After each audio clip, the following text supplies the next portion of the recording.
Lost Caverns of Ixalan draft season was a fun one here on the channel, and new Ixalan draft content has unfortunately come to an end, but that doesn't have to mean that LCI limited content has to end as well. Over the course of this format, I ended up doing 19 total drafts, far fewer than normal, and earning a 7-win trophy in 7 of those drafts, putting my trophy rate at a whopping 37% to go along with my 63% game win rate over the life of the format. So it is now time to close out the Lost Caverns of Ixalan, as I like to do here on the channel, with a little top 8 of my best drafted decks over the course of the entire format.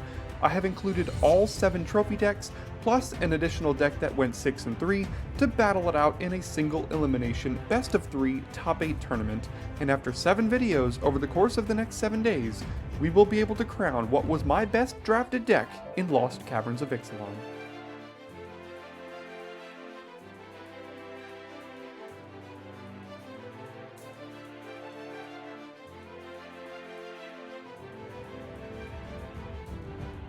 Now, to help me with this tournament, I've enlisted the assistance of longtime viewer and patron of the channel, Fred, to act as my opponent for each of these 7 matches. And today, I will be playing a deck I've coined Blue Blacklazotz, which was draft number 7 posted to the channel on November the 29th.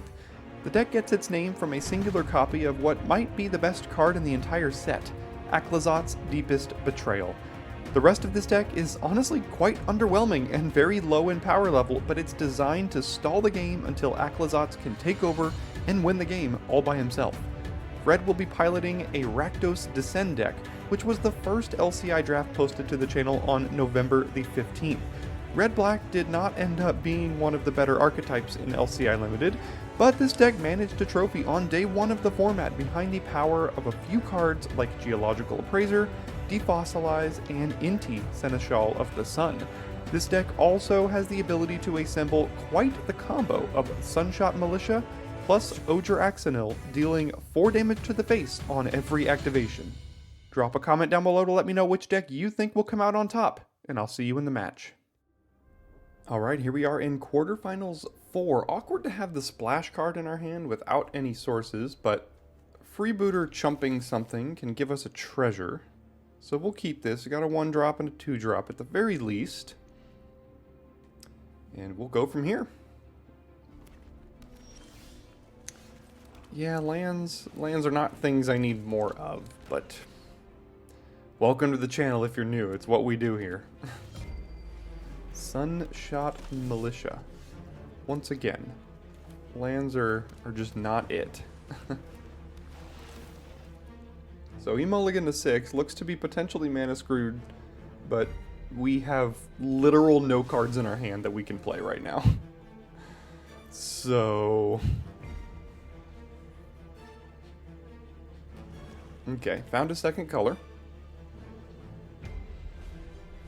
Oh, there's an Inti. I would love to abrade that. Okay, I will abrade it next turn, because I'm going to chump the Militia here with the Freebooter.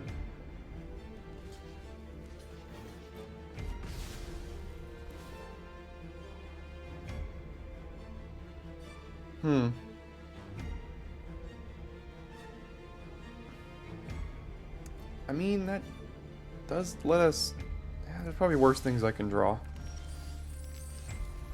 Alright, so I'm gonna just do this before he has any sort of chance to sacrifice or attack or anything. And then, I guess if we don't draw anything, we're just going to another chance main phase and get back a Freebooter and play it. And hope we hit another creature, I guess.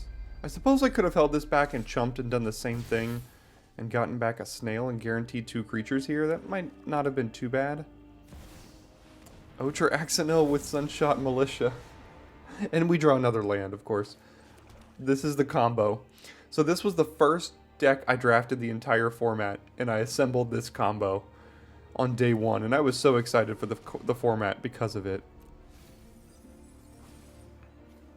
But I think we're about to lose to the combo here, which is no shame at all, because it is a great combo. But let's see.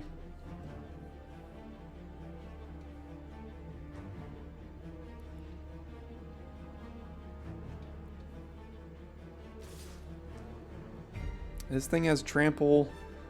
I mean...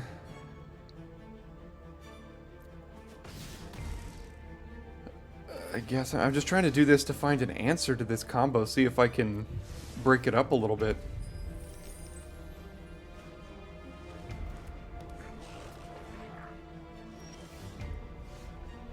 Okay, that's something here.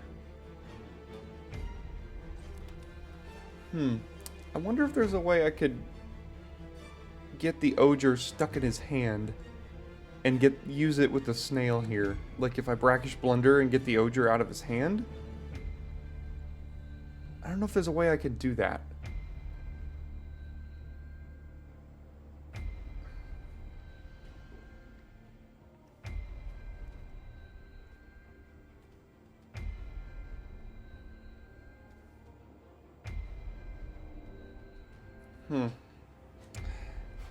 Like if I just passed, he'll know something's up here, but...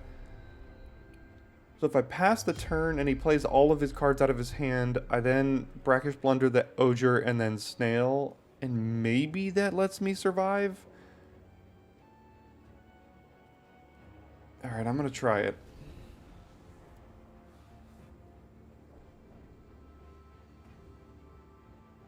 But he doesn't even have to attack anymore is the problem, because each activation of the Militia deals 4 damage to me because of the Oger's ability here. But he can just continue to attack me too. Like, that's also good for him.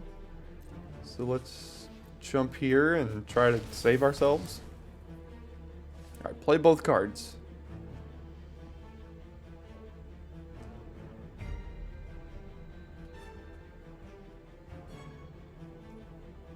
Darn.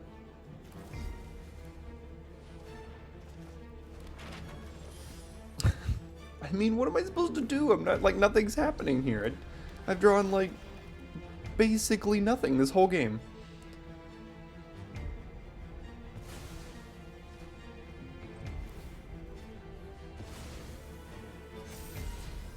Sure, I guess. I don't know.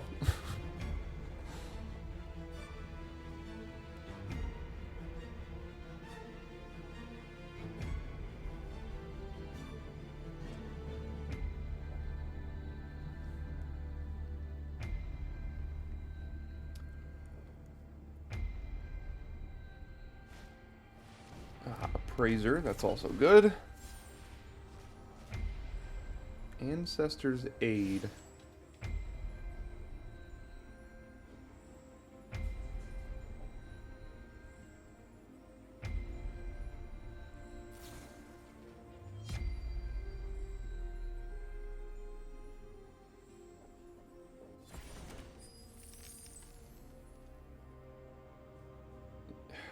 Take 4 first strike.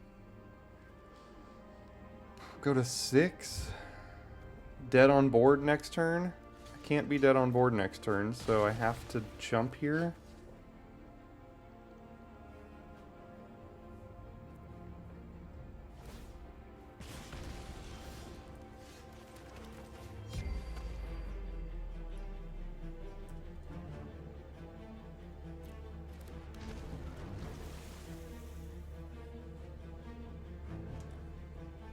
I don't think we're dead on board right now.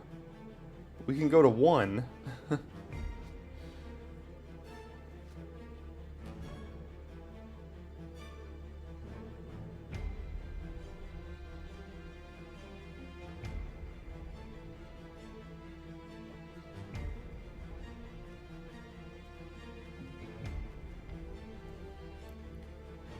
Even Blacklazotz himself can't save us here.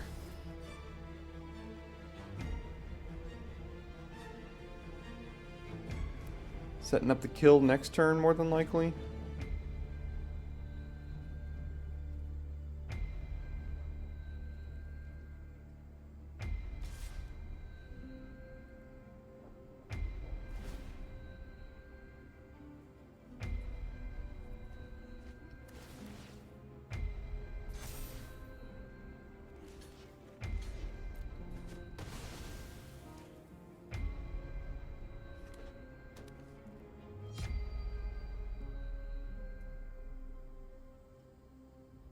Yeah, so now we're dead on board next turn here.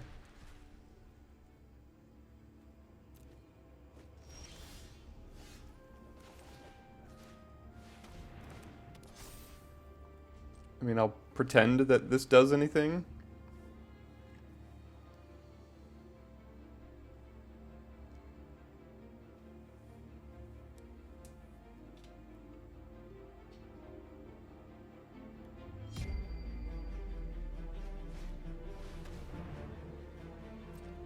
Okay. Didn't go for the lethal blow. Just playing with his food now, I suppose.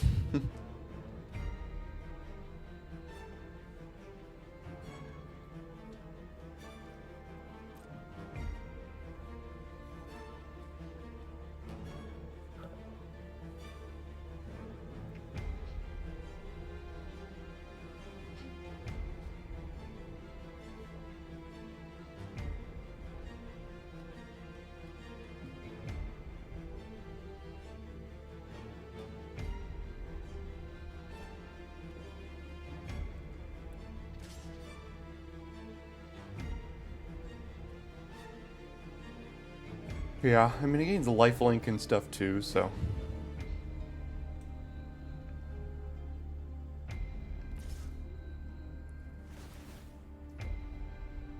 Sure.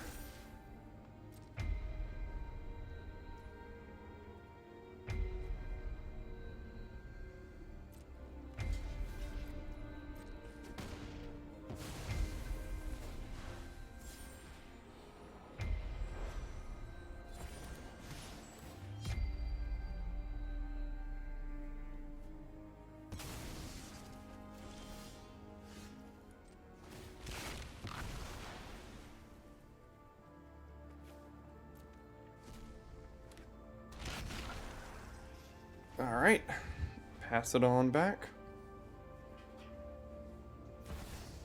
Here it comes. And now he'll start to put us away.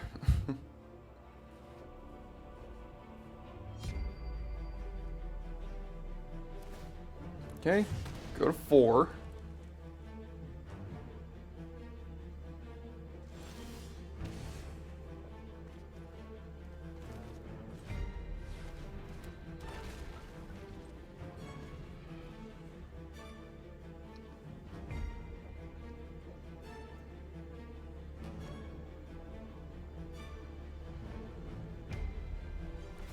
Okay, go to 1. And dead on board next turn. Unless I can kill the militia.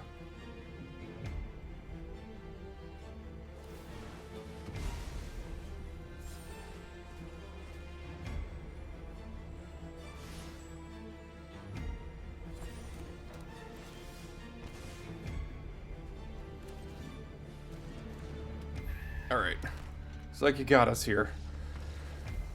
Got that nice little combo going. Played with his food a little bit. But that's totally fine. He had the win in multiple different ways. So many different ways there. So, best 2 out of 3 games. Like I've mentioned in the previous quarterfinals here. Just to kind of avoid some mana feel-bads and things like that. So, got a bunch of black cards. But the Compass Gnome makes this keepable. So we're going to go ahead and keep this here. Keep Compass Gnome. And then put a Swamp on the top of the deck, and then go from there. Looks like he's got a mulligan to 5.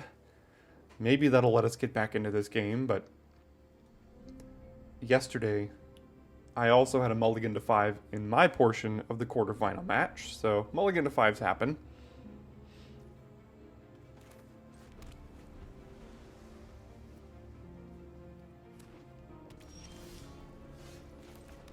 Gotta hit the land drop here, so I will do this and get a swamp.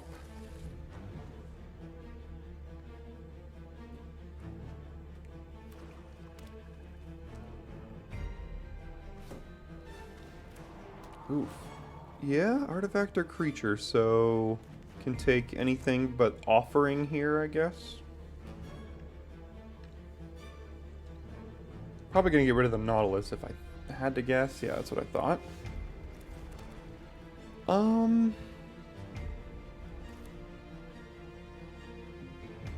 think I'll play Draft. Next turn that opens up Fanatical Offering Sacrificing Draft and gets us another shot at a land.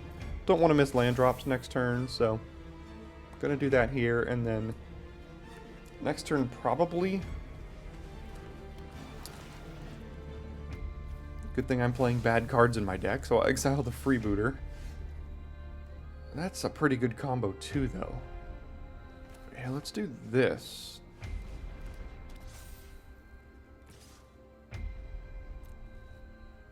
Because now, if this dies, I draw a card, lose a life, and discover 3? Pretty good combo there. Geological Appraiser. Like that card. What can you find? Volatile Wanderglyph, sure.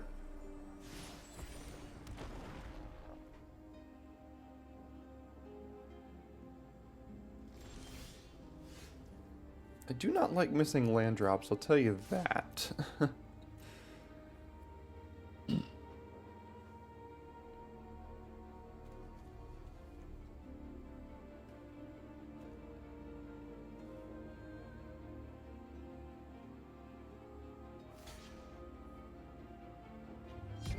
So let's get rid of these two here. And then maybe we'll hit a land drop. Oh, we get rid of all of them. Forgot about that. Okay. The answer is no to the land. So let's do this then.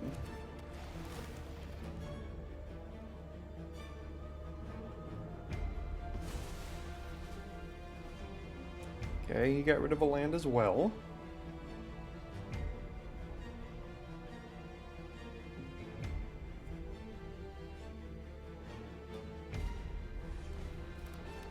Inti is a card. It's a good one.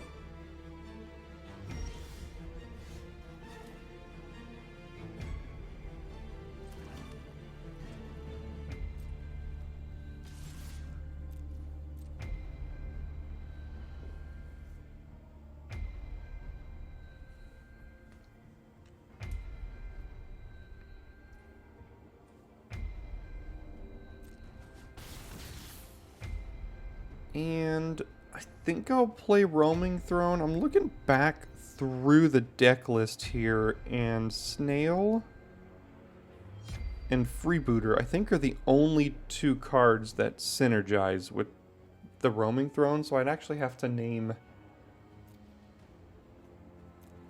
Fungus here. Or I could just Offering and Lodestone Needle this thing. But getting this down also just seems good. Getting a 4/4. So let's just name Fungus, and I mean, he doesn't even have that many cards in hand, so the Snail doesn't really do that much, but I am remembering that the Snail and the Freebooter are the only combos I have with the Throne here, so I guess I could have also named Golem after this died. That would have discovered 3 twice, but I didn't have the lands to play this, so couldn't quite get that down.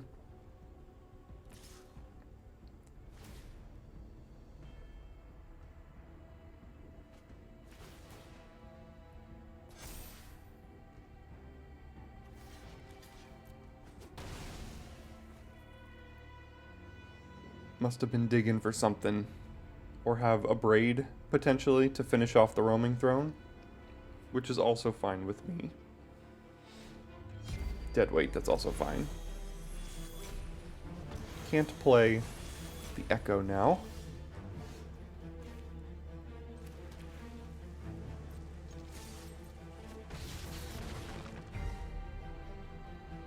And I don't really see a need for the Offering right now.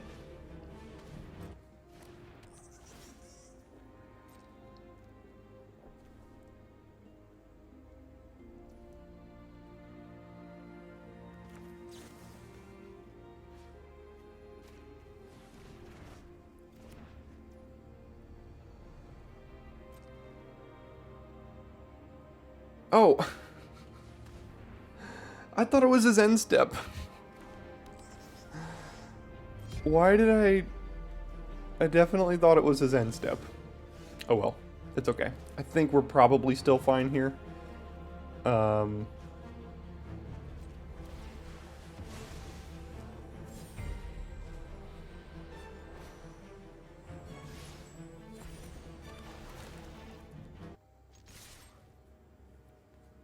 Go to 4. Yeah, that was so dumb. It's okay though. I'm pretty sure we'll be fine. Sunshot Militia, also fine. Corpses plus Needle should do the trick here. Alright, so we do get to go to a game 3. Playing on the draw here. Hopefully we both get to keep 7 land hands. That would be nice. Or not 7 land hands, 7 card hands.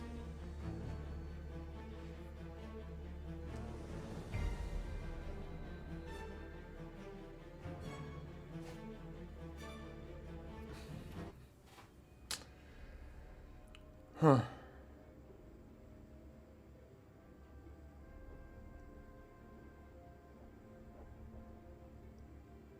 Well, this could definitely turn and backfire against me, but I'm on the draw.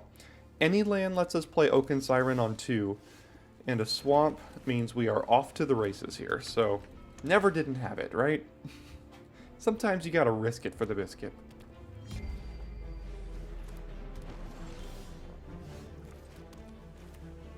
Let's go ahead and just get the Tithing Blade down. Guarantee we get something of remote relevance here. And then next turn, probably just play Corpses.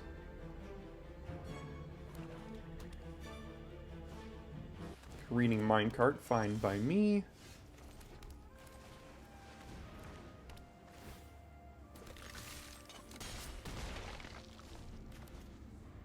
And a land would be great so we could double spell, but even if it's not a land, we can survive.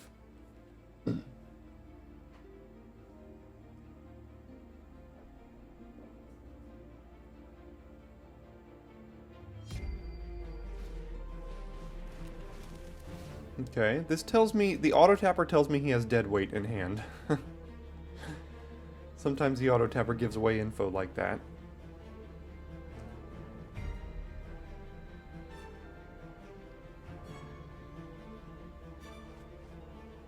Not that I can really even do anything about it, because if he's going to deadweight my 3-2, then it's just going to happen.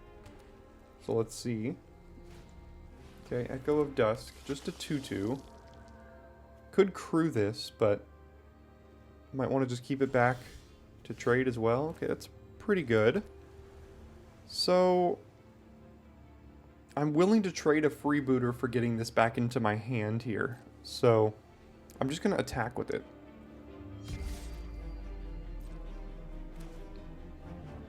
Because he probably doesn't even want to block the freebooter, I wouldn't think.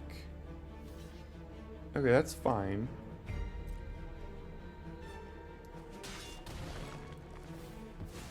This does give me a Descend now. I'll find another swamp at some point. And then I think double Oaken Sirens seems okay.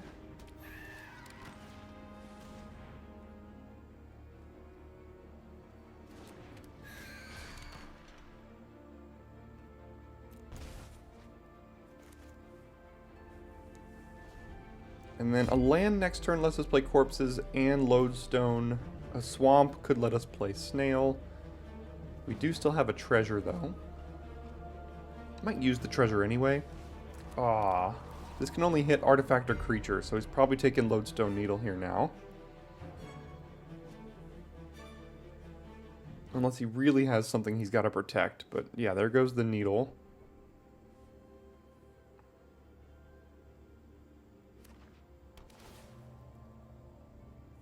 Okay, Pit of Offerings, getting both of our cards, plus potentially maybe a Rock Slide just to tap for red. Yep, there you go.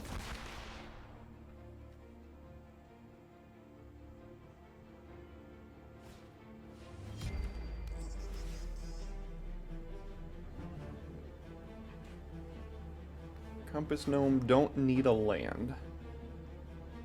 We do get the last card in his hand with the snail here, though. Probably just a land, but at least it's something.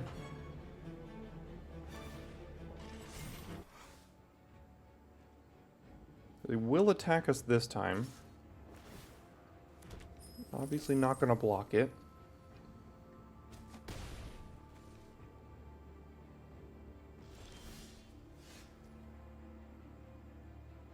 That's pretty good too, but I think I'll just do this. And I think I still will use the treasure, even though it's a good target for the glyph. I could just make one of these a 5/4 flyer, which might just be good enough.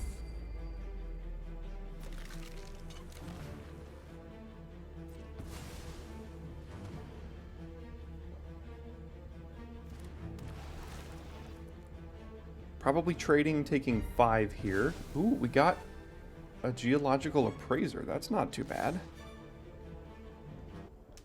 Go to 7 and potentially be dead on board next turn to a Zoetic Glyph. But we'll see.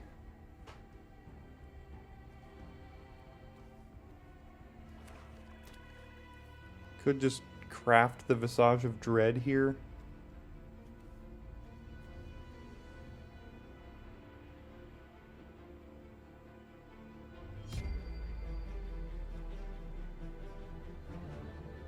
Seems like the only play.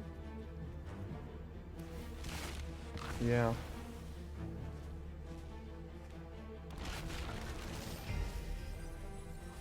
Okay. I do believe that's lethal. 5, 6... No, technically not.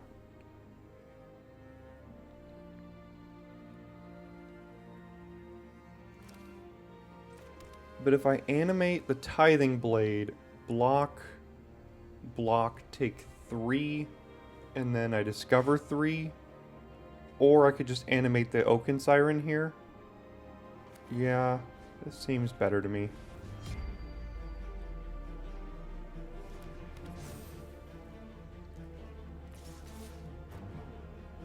Alright, put him to 1. Now I've got 2 lethal threats here. Kind of like 3 lethal threats, because this will also finish out the game. And I believe that should do it.